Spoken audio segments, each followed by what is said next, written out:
Cardinals wide receiver Larry Fitzgerald is speaking out for a second time on the racial divide in America.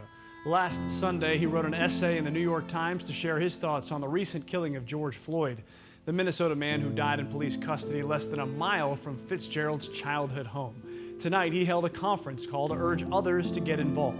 12 Sports' Cameron Cox has that story. Larry Fitzgerald is entering year 17 in the NFL. It's a year unlike any other in his career for reasons that have nothing to do with football. On a 30-minute Zoom call today, Fitz opening up about the death of George Floyd and the protests going on in his hometown of Minneapolis and across the country. You couldn't see his face, but you could hear the pain in his voice and you could feel his heart. It's important now to not just do a lot of talking, right?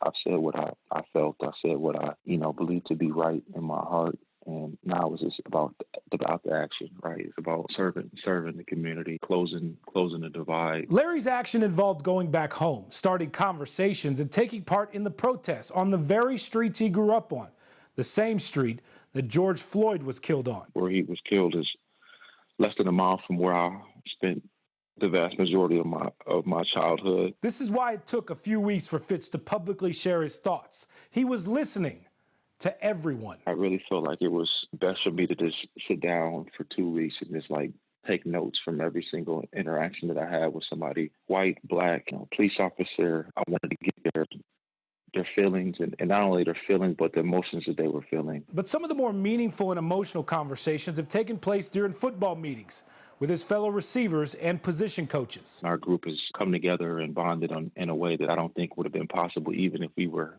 together in terms of on the field. We've grown so much in the last few weeks. So has the NFL, from the league's stance on social issues to Commissioner Roger Goodell's memo to teams today, recognizing Juneteenth, which marks the end of slavery in the U.S., as a company holiday. I feel like his heart is in the right place. He wants to be on the right side of history. He wants to make sure he's doing things to position our game to continue to grow and to be a game that's loved and appreciated by everyone. The right side of history. Something we all should remember.